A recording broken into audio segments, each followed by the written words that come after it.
గం గణపతయే నమః. హరి ఓం. వాల్మీకి రామాయణం బాలకాండలో విశ్వామిత్రుడు రాజర్షి అగుట, త్రిశంకు మహారాజు సశరీర స్వర్గ ప్రాప్తికై వశిష్ఠ మహర్షిని ప్రార్థించుట, అందులకు ఆయన నిరాకరించుట, పిదప ఆ రాజు ఆయన కుమారులను అభ్యర్థించుట గురించి చెప్పుకుంటున్నాం. మునులు ఇట్లు వేడుకొనగా మహా తపస్వియు తేజశ్శాలియు అయిన వశిష్ఠుడు ప్రశాంత చిత్తుడాయెను. వశిష్ఠుని చేతిలో ఓటమి పాలైన విశ్వామిత్రుడు నిట్టూర్చుచు ఇట్లు పలికెను. ఛీ! క్షత్రియ బలము కూడా ఒక బలమా? బ్రహ్మ తేజోబలమే నిజమైన బలము. ఒకే ఒక్క బ్రహ్మదండము నా అస్త్రములను అన్నింటినీ వమ్ముగావించినది. ఇప్పుడు నాకు నిజమైన బలమేదో తేటతెల్లమైనది. బ్రహ్మత్వమును పొందుటకై, బ్రహ్మర్షినగుటకై క్షత్రియ రోషమును పరిత్యజించి, మనస్సును ఇంద్రియములను నిగ్రహించి తీవ్రముగా తపస్సును చేసెదను. ఓ రాఘవ! మహాత్ముడైన వశిష్ఠునితో వైరము పూనుట వలన తనకు కలిగిన పరాభవమును గుర్తు చేసుకొనుచు విశ్వామిత్రుడు మిక్కిలి పరితపించసాగెను. పిదప అతడు పదే పదే నిట్టూర్చుచు పట్టమహిషితో గూడి దక్షిణ దిశకు వెళ్ళి ఫలమూలములను మాత్రమే ఆహారంగా గొనుచు ఇంద్రియ నిగ్రహముతో మిక్కిలి తీవ్రమైన తపస్సును ఆచరించెను.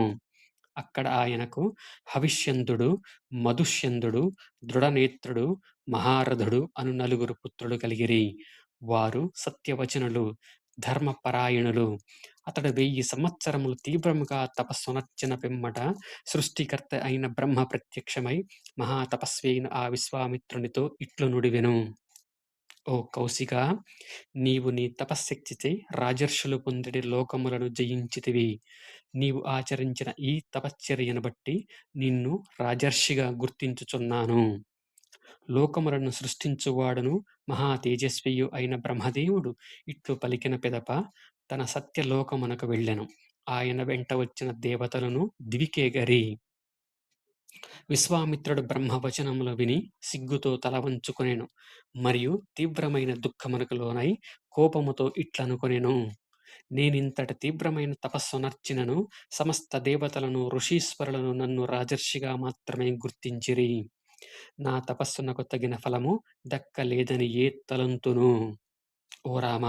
మహాతపస్వి అయిన విశ్వామిత్రుడు ఇట్లు తలపోసి మునుపటి కంటెను తీవ్రముగా తపస్సు చేయనారంభించెను.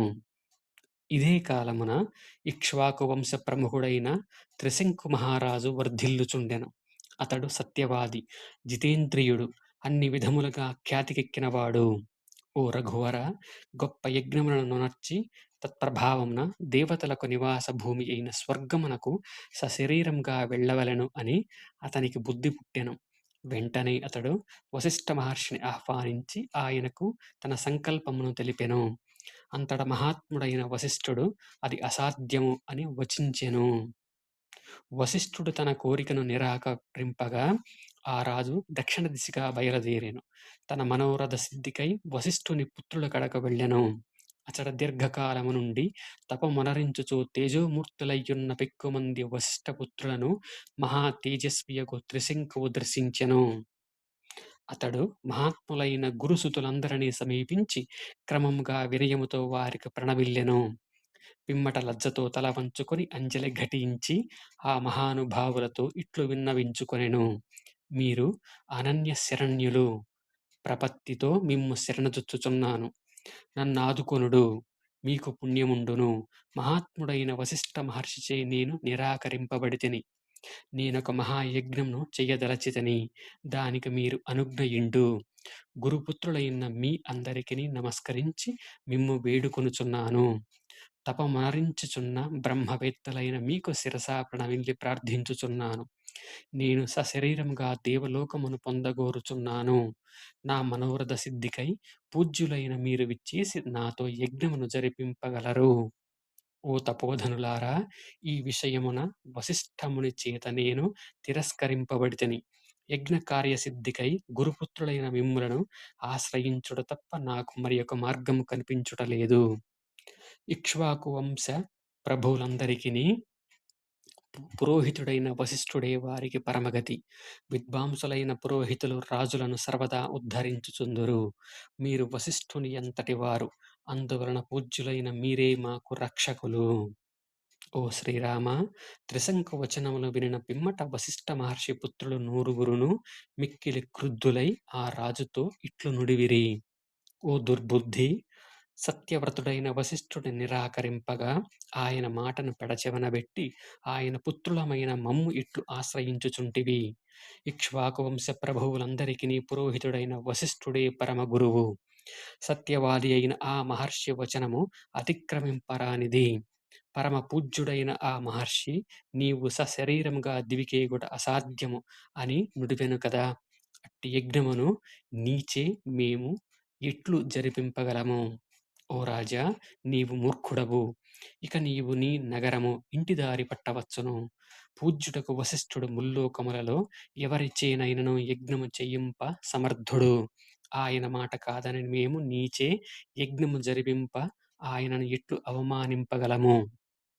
క్రోధావేశముతో పలికిన వారి మాటలను విని ఆ రాజు మరలా వారితో ఇట్లు నుడివెను.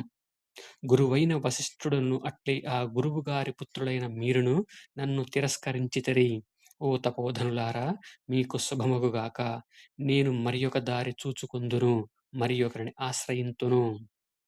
సాక్షాత్తు బ్రహ్మపుత్రుడును కులగురువు అయిన వశిష్ఠుని మాటను త్రోసిపుచ్చుటయే గాక, ఆ రాజు దురహంకారపూరితుడై ఇతరులను ఆశ్రయించెదను అని పలికిన మాటలను విని ఆ మహర్షి పుత్రులు మిక్కిలి క్రుద్ధులై, నీవు చండాలత్వమును పొందుదువుగాక అని అతనిని శపించిరి. తదనంతరము ఆ మహాత్ములు తమ ఆశ్రమమునకు చేరిరి. ఋషిపుత్రులు నుడివిన ఘోర శాప వచనములు విని మిక్కిలి ఖిన్నుడై ఆ త్రిశంక ప్రభువు తన నగరమునకు చేరి చింతింపసాగెను. ఇట్లు ఆ రాత్రి గడిచినంతనే రాజు చండాల రూపమును పొందెను. అతడు ధరించిన పీతాంబరము నలుపు రంగుకు మారెను. అతని శరీరము కూడా నల్లనిదై తేజోవిహీనమయ్యెను. కరుకుదనమును పొందెను. కేశములు కురచవయ్యెను. అతడు శ్మశానమునందరి మాలలను బూడిదను దాల్చియుండెను.